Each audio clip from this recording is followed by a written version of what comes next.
The notification popped up on my phone at 3:47 p.m. while I was reviewing quarterly reports for Azure Coast Holdings. Instagram notification. Mom posted a new photo. I recognized it immediately. The Azure Coast Resort booking confirmation screen. I should know. I'd owned the property for 3 years. Family vacation planning.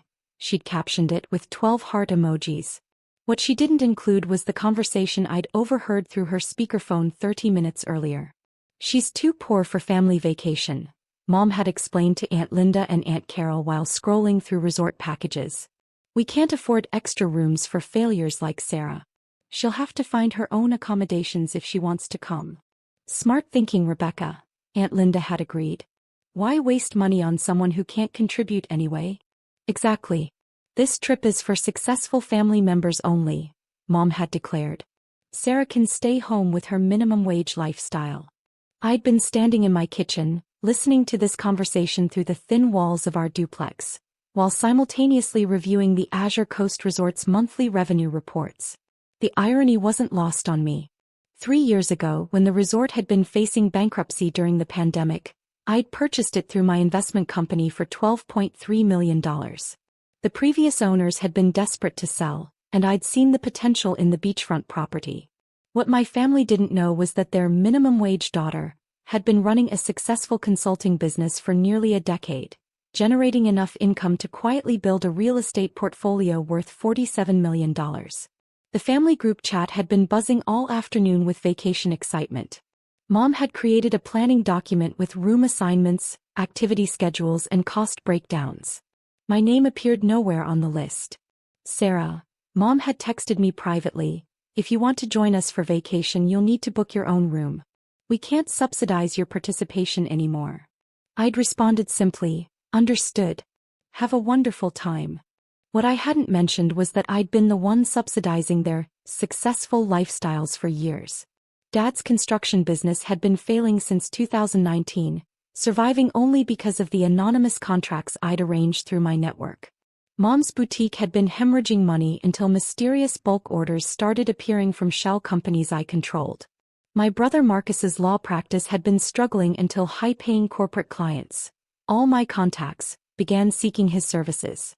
They thought their recent success was due to hard work and superior business acumen. In reality, they'd been living off my secret financial support while treating me like the family charity case. The Azure Coast Resort was my favorite acquisition.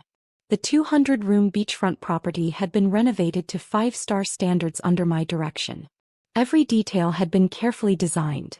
The infinity pools, the spa, the private beach access, the 3 restaurants. I'd personally approved every hire from the general manager to the housekeeping staff. And now my family was planning to spend their vacation there, completely unaware that their poor daughter owned every square foot of the property they were booking. The next morning, I was in my home office reviewing the resort's guest reservations when I saw it. Thompson Family Reservation, 8 guests for suites, presidential package. They'd booked the most expensive accommodation tier, totaling $18,000 for the week.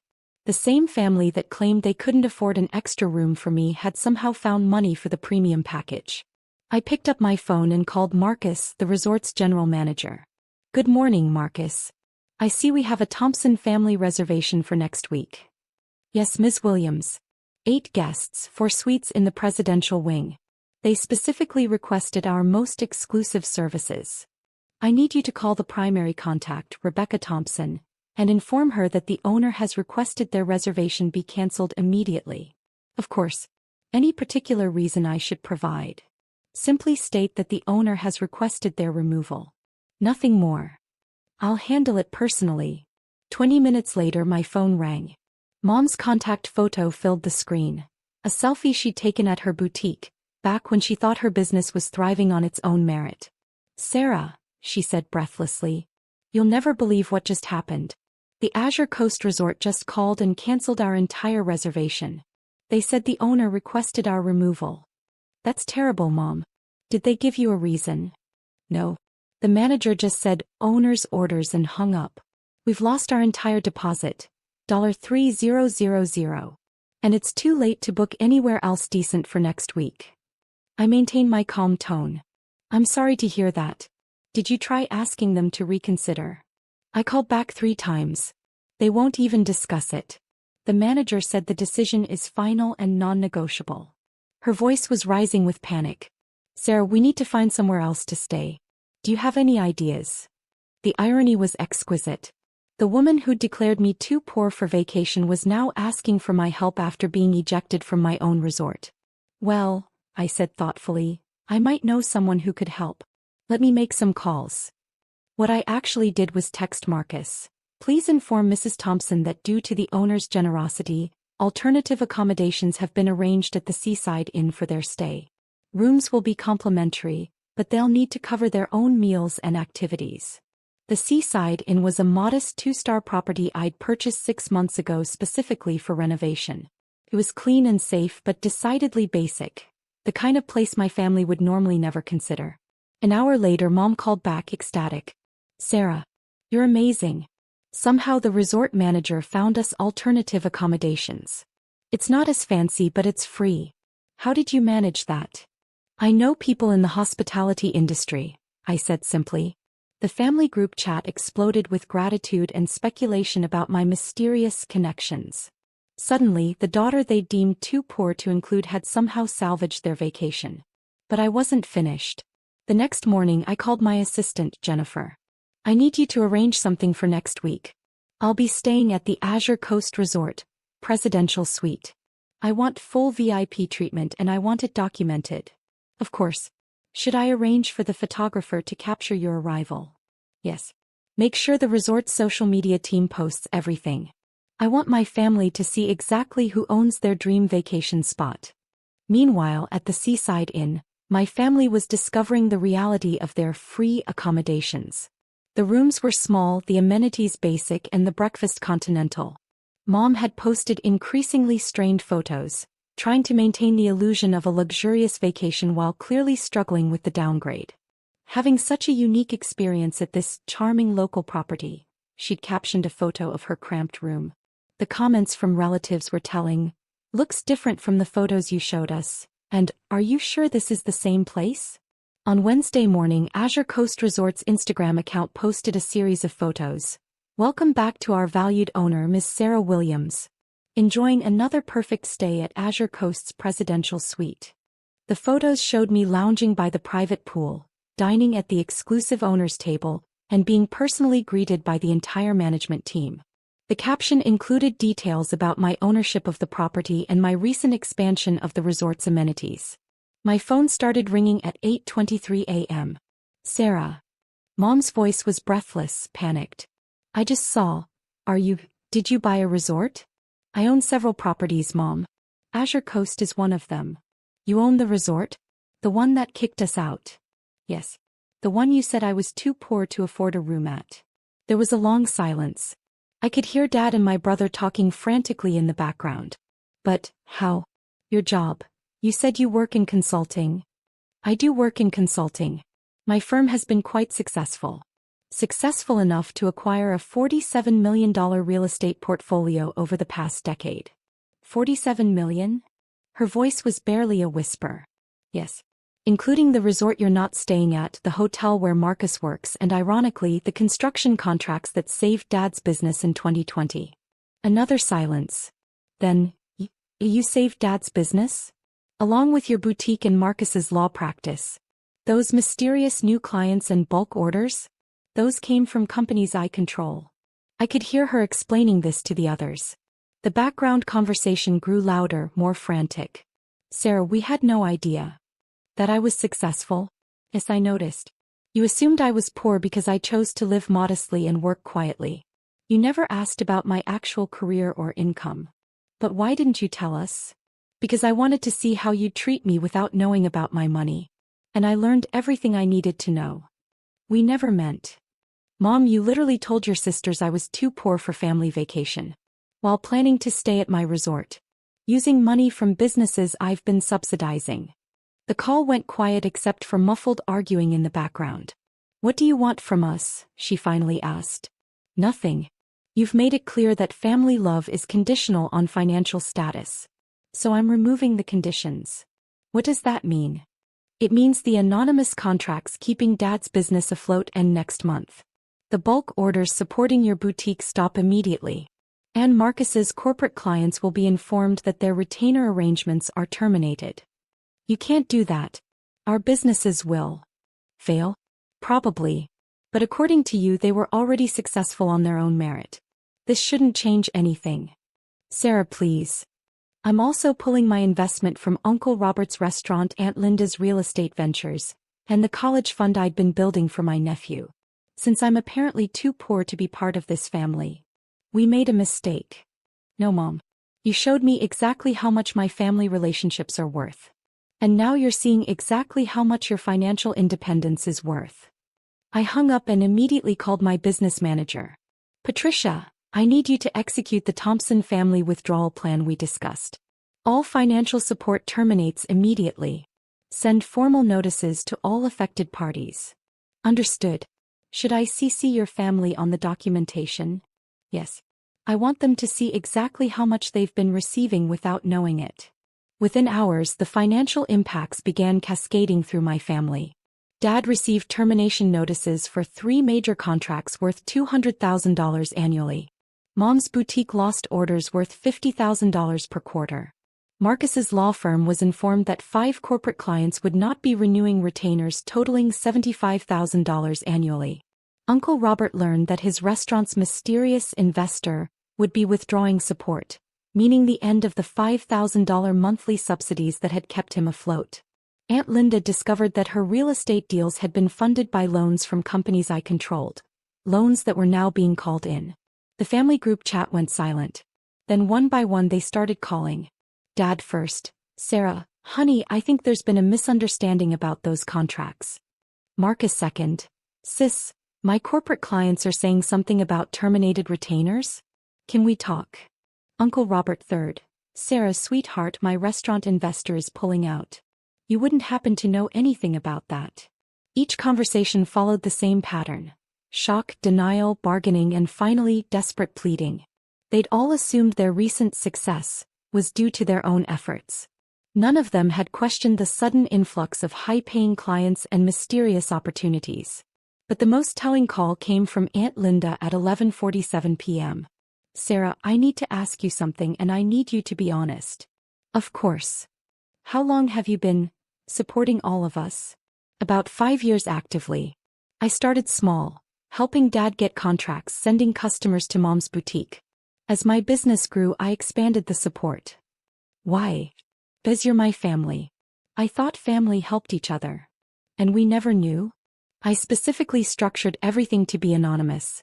I wanted you to maintain your dignity and independence. But we treated you like I was poor, like I was a failure, like I didn't belong. There was a long pause. Sir, we were wrong.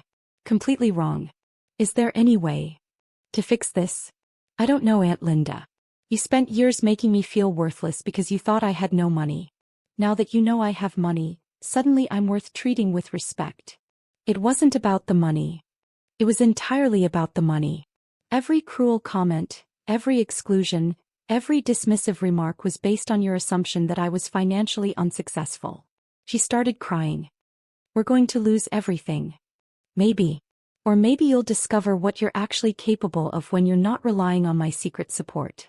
The calls continued for 3 days. Each family member went through the same emotional progression. Anger at being deceived, bargaining for continued support, and finally, desperate apologies. But the most surprising call came from my nephew Tyler, Marcus's 16-year-old son. Aunt Sarah? I saw the Instagram post about you owning that resort. Yes. I just wanted to say I'm sorry. About how everyone treated you. I never said anything, but I always thought it was wrong. Thank you, Tyler. That means a lot. Are you really cutting off my college fund? I paused. Tyler had always been kind to me even when his parents weren't. Tyler, your college fund wasn't connected to your parents' businesses. That money was always specifically for you. Really? Really? In fact, there's enough there for a full ride to any school you choose, plus graduate school if you want. Even after everything? Tyler, you never treated me badly. Why would I punish you for your parents' behavior? Can I ask you something else? Sure. Were you really poor or were you just pretending? I was never poor, Tyler. I just chose to live below my means and let my family make their own assumptions. That's actually pretty smart. You got to see how everyone really felt about you. Exactly. And now I know exactly where I stand with everyone. 2 weeks later, the family dynamics had completely shifted. Mom had closed her boutique after losing the bulk orders that had been keeping it profitable. Dad's construction business was scrambling to replace the terminated contracts. Marcus was working twice as hard to find new clients. But the most interesting development was their sudden flood of attention toward me. Invitations to family dinners arrived daily. Calls just to check in became frequent. Relatives who hadn't spoken to me in years were suddenly interested in my life and career. The transformation was so obvious it was almost comical. During one family dinner, my first in months, the conversation was carefully, artificially focused on my achievements. Everyone wanted to hear about my business, my properties, my success story. The same relatives who'd spent years changing the subject when I tried to discuss my work were now hanging on every word. "We're so proud of you, Sarah," Mom announced to the table. "We always knew you'd be successful." I set down my fork. "Really? Because 3 weeks ago you told Aunt Linda I was too poor for family vacation." The table went silent. "That was a misunderstanding," Mom started. "No, it wasn't. It was an accurate representation of how you all viewed me. The only thing that's changed is your knowledge of my bank account." "Sarah," Dad interjected, "family is about more than money." "You're right, Dad. It is about more than money. It's about respect, support, and unconditional love. Things I provided for all of you and things you never provided for me." "We love you," Marcus began. "Do you? Or do you love what I can do for you financially?" No one answered. "Here's what's going to happen," I continued.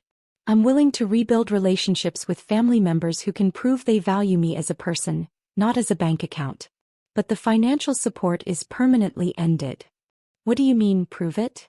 Aunt Linda asked. "I mean demonstrate through your actions that you respect me regardless of my income. Show me that your love isn't conditional on my ability to solve your financial problems." "How?" Mom asked quietly. "That's for you to figure out. But I'll give you a hint. It starts with genuine apologies for years of dismissive treatment, and it continues with consistent respect moving forward." 6 months later, the family dynamics had settled into a new pattern. Some relationships had been rebuilt on healthier foundations. Tyler and I remained close, and he'd started working part-time at one of my properties to learn business skills. A few cousins had reached out with genuine apologies and efforts to reconnect as people, not as financial opportunities. But others had revealed their true priorities. Mom and Dad maintained minimal contact, clearly frustrated by my refusal to resume financial support. Marcus had initially tried to rebuild our relationship, but his efforts had decreased as it became clear I wouldn't be referring business to his firm. The most telling development came 8 months after the resort incident. Azure Coast Resort had been featured in Travel Plus Leisure as one of the country's top destination properties. The article included a profile of me as a successful young entrepreneur who'd built a real estate empire while maintaining a deliberately low profile. Mom called within hours of the magazine hitting stands. "Sarah, I saw the article. We need to talk." "About what?" "About forgiveness. About family. About moving forward." "I'm listening." "We made mistakes. Big mistakes. But we're family and family forgives." "You're right that family forgives. But forgiveness doesn't mean forgetting. And it doesn't mean returning to old patterns." "What do you want from us?" "I wanted you to love me when you thought I was poor. You didn't. I wanted you to include me when you thought I had nothing to offer. You didn't. I wanted you to treat me with basic respect regardless of my perceived status. You didn't. People change. Do they? Or do they just adjust their behavior based on changed circumstances?" She was quiet for a long moment. "Sarah, what if we started over? What if we tried to build something better?" "I'm open to that, Mom. But it has to be built on honesty. No more assumptions about my finances. No more conditional love based on what I can provide. No more treating family members differently based on their perceived success. Deal. And it has to be proven over time through actions, not just words." "I understand." Today, 2 years after the resort incident, my relationships with family members exist across a spectrum. Some have genuinely changed and rebuilt connections based on mutual respect. Others have proven that their interest in me remains primarily financial. But the most important change has been in me. I no longer feel the need to prove my worth through secret financial support. I no longer accept dismissive treatment in the name of family loyalty. And I no longer hide my success out of fear that it might change how people treat me. Because here's what I learned. People who love you conditionally will find conditions regardless of your circumstances. And people who respect you genuinely will do so whether you're rich or poor. The Azure Coast Resort still gets regular visits from family members who book standard rooms and pay their own way. They're always treated well by the staff, but they no longer receive special treatment based on their relationship to me. And sometimes when I'm sitting in my presidential suite, watching the sunset over the ocean I own, I think about that phone call when Mom asked why the owner had requested their removal. She still doesn't fully understand that the owner wasn't rejecting them because of who they were. The owner was simply treating them exactly how they'd treated her.